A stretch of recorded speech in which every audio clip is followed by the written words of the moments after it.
Netaji Subhash open university থেকে আপনারা যারা ইউজি এবং বিডিবি কোর্সের ছাত্রছাত্রী, আপনাদের অ্যাসাইনমেন্ট এক্সাম চলাকালীন আমি একটি ভিডিও আপলোড করি এবং সেখানে জানানো হয়েছিল যে আপনারা কারা কারা অ্যাসাইনমেন্ট এক্সাম দিতে পারেনি। এখানে কিন্তু আপনাদের মধ্যে একাধিক ছাত্রছাত্রী এখানে কিন্তু জানিয়েছে যে তারা অ্যাসাইনমেন্ট এক্সাম দিতে পারেনি। দেখতে পাচ্ছ এখানে কিন্তু একাধিক ছাত্রছাত্রী জানিয়েছে যে তারা অ্যাসাইনমেন্ট এক্সাম দিতে পারেনি। দেখতে পাচ্ছ এখানে বলেছে আমার ইনভ্যালিড স্টুডেন্ট দেখাচ্ছে। এরপর দেখো স্যার আমি দিতে পারিনি এবং সাবমিট হচ্ছিল না। এরপর দেখো আরেকটি স্টুডেন্ট জানিয়েছে আমার প্রবলেম হচ্ছিল, আমি অ্যাসাইনমেন্ট এক্সাম দিতে পারিনি, আমি ইমেল করেছি কোনো রিপ্লাই আসেনি, ফোনও করেছিলাম ফোন ধরেনি। তো এরকম প্রবলেম কিন্তু নেতাজি সুভাষ ওপেন ইউনিভার্সিটি থেকে প্রতিবারেই হয়ে থাকে। এরপর দেখো আরেকটি স্টুডেন্ট কি জানিয়েছে যে আমারও ইনভ্যালিড স্টুডেন্ট দেখাচ্ছিল এবং আমি ইমেল করেছিলাম। এরপর দেখো আরেকজন স্টুডেন্ট কি জানিয়েছে, দাদা আমি সাবমিট করতে পারিনি এবং 3টি পেপার বাকি রয়েছে। এরপর দেখো দাদা আমি 3টি পেপার সাবমিট হয়নি, এখন সময় শেষ হয়ে গেছে, সময় কি দেওয়া হবে। তো এসব কিন্তু এভাবে কিন্তু অনেকেই কমেন্ট সেকশনে জানিয়েছে।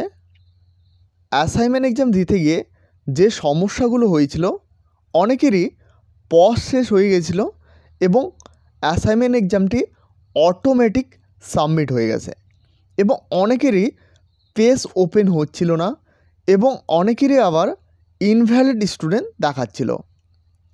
তো এক্ষেত্রে জানিয়ে রাখি, বিগত বছর অনুসারে অ্যাসাইনমেন্ট এক্সামের সেকেন্ড চান্স দেওয়া হয়েছে, অর্থাৎ এর আগের বছরও দেখলে কিন্তু দেখা যাবে যে সেখানেও কিন্তু সেকেন্ড চান্স দেওয়া হয়েছে।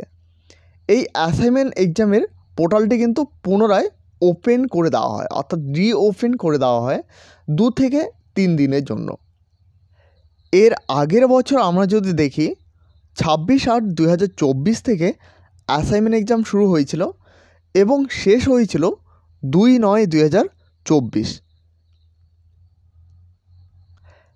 এরপর দেখো সেই বছরে অ্যাসাইনমেন্ট এক্সামের সেকেন্ড চান্স বা পোর্টালটি রিওপেন করা হয়েছিল 4/9/2023 থেকে 6/9/2023 পর্যন্ত, অর্থাৎ এখানে কিন্তু 2 দিনের সময় দেওয়া হয়েছিল অ্যাসাইনমেন্ট এক্সামটি কমপ্লিট করার জন্য। এবং এবছর অ্যাসাইনমেন্ট এক্সাম শুরু হয়েছিল 14/11/2024 থেকে 21/11/2024 এবং আজকে কিন্তু তারিখ, অর্থাৎ এখানে কিন্তু 4 দিন হয়ে গেল, এখনও পর্যন্ত কিন্তু সেকেন্ড চান্স বা পোর্টালটি রিওপেনের কোনো রকম নোটিশ দেওয়া হয়নি। তো অবশ্যই তোমরা যারা ইমেল এখনও পর্যন্ত করোনি, অবশ্যই সকলে ইমেল করে নেবে। ইমেল কিংবা অফিসিয়াল যে হেল্পলাইন নাম্বার রয়েছে অবশ্যই সেই নাম্বারে কল করবে। তো আমি তোমাদের অফিসিয়াল হেল্পলাইন নাম্বারটি দেখিয়ে দিচ্ছি। অফিসিয়াল ওয়েবসাইটে আসার পর এভাবে কিন্তু দেখতে পারবে সিলেকশন, ইস্যু, ফোন নাম্বার এবং ইমেল আইডি। দেখতে পাচ্ছ এখানে রেজিস্ট্রেশন সমস্যা হলে এখানে কিন্তু ফোন নাম্বার দেওয়া রয়েছে, এরপর ইমেল আইডি দেওয়া রয়েছে। এরপর দেখতে পাচ্ছ স্টাডি ম্যাটেরিয়ালের কোনো রকম সমস্যা হলে এই নাম্বারে কিন্তু যোগাযোগ করতে পারবে। এরপর দেখো যেটা গুরুত্বপূর্ণ, এক্সামিনেশন। এরপর এখানে দেখতে পাচ্ছ ইস্যু রিলেটেড টু অ্যাসাইনমেন্ট, এখানে কিন্তু লেখা রয়েছে। তো এখানে দেখতে পাচ্ছ দুটো হেল্পলাইন নাম্বার দেওয়া রয়েছে, অবশ্যই এই দুটো হেল্পলাইন নাম্বারে কল করে অবশ্যই তোমার সমস্যাটি অবশ্যই জানাবে।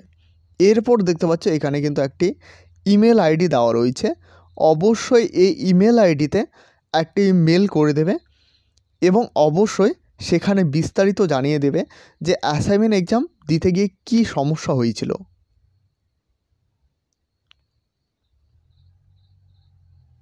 তো আশা করি এবছরও কিন্তু অ্যাসাইনমেন্ট এক্সামের সেকেন্ড চান্স দেওয়ার কিন্তু সম্ভাবনা রয়েছে। অবশ্যই তোমরা কিন্তু সকলে ইমেল এবং ফোন নাম্বারে অবশ্যই কল করে জানাবে এবং তোমরা যারা ইউনিভার্সিটির আশেপাশে রয়েছে অবশ্যই ইউনিভার্সিটির হেড অফিস যে সল্টলেকে রয়েছে, অর্থাৎ কলকাতা সল্টলেকে যে হেড অফিস রয়েছে সেখানে গিয়ে অবশ্যই একটি দরখাস্ত জমা করবে।